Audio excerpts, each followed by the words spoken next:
آسمانوں پر فرشتے عبادت کرتے ہیں تو آسمانوں میں چرچراہٹ کی آواز پیدا ہوتی ہے، تو فرمایا میں اس آواز کو سن لیتا ہوں۔ فرمایا انی ارا ما لا ترون و اسمع ما لا تسمعون۔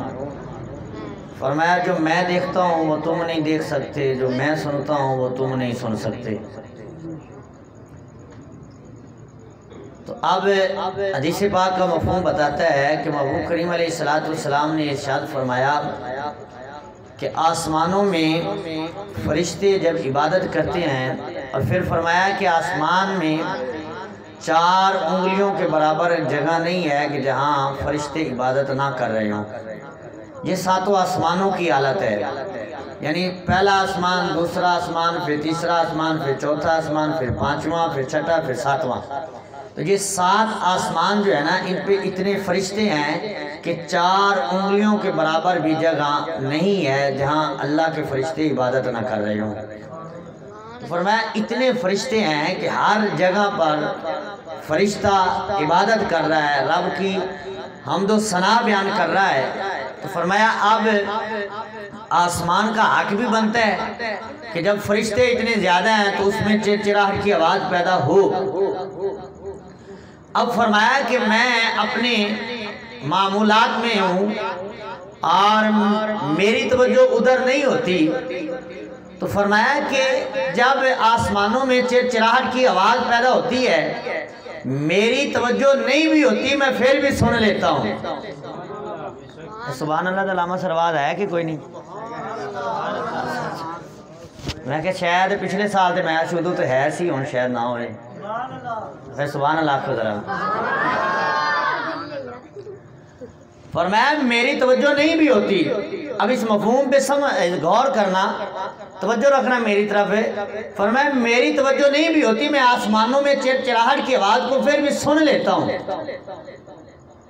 اب جو نبی زمین پہ بیٹھا ہو، پہلے آسمان میں آواز پیدا ہو، یا دوسرے میں ہو، یا تیسرے میں ہو، یا چوتھے میں ہو، یا 5ویں میں ہو، یا 6 میں ہو، یا 7ویں میں ہو، پہلا آسمان 500 سال کی مسافت پر، پھر اس کی جو موٹائی ہے وہ 500 سال کی مسافت، پھر اگلا آسمان 500 سال کی مسافت، پھر اس کی موٹائی جو ہے وہ 500 سال کی مسافت۔ یہ 7 آسمان اور 7 آسمانوں کی موٹائی دیکھی جائے تو یہ 700 سال کی مسافت بنتی ہے۔ جو نبی زمین پر بیٹھ کر 700 سال کی مسافت دور جو آسمانوں میں چرچراہٹ کی آواز پیدا ہوتی ہے، جو نبی بغیر توجہ کے، توجہ بھی نہ کرے، جو نبی آسمانوں کے چرچراہٹ کی آواز کو سن سکتا ہے، یارو پھر حضور نے فرمایا جب میرا امتی، میرا غلام مجھ پہ درود پڑھتا ہے تو رد اللہ علیہ روحی،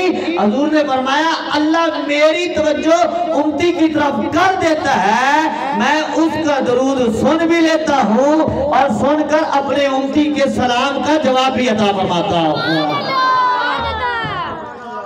اب دیکھیے کہ جو نبی بغیر توجہ کے آسمانوں کے چرچراہٹ کی آواز سن سکتا ہے، تو کیا سمندری میں بیٹھ کر درود پڑھنے والوں کی آواز نہیں سن سکتا؟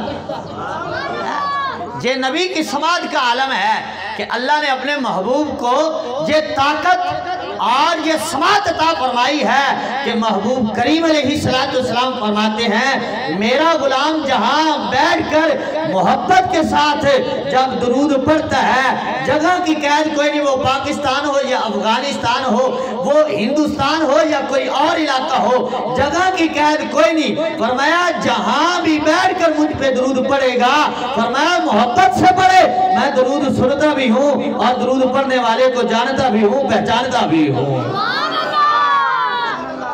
اب اس عقیدت سے پڑھنا ہے کہ ہمارا درود حضور کی بارگاہ میں پہنچ بھی رہا ہے اور حضور سن کر ہمیں پہچان بھی رہے ہیں اور جواب بھی عطا فرما رہے ہیں۔ اب ایک مرتبہ محبت سے اس عقیدت سے پڑھیے الصلاۃ والسلام علیک یا سیدی یا رسول اللہ وعلی آلک واصحابک یا سیدی یا حبیب اللہ۔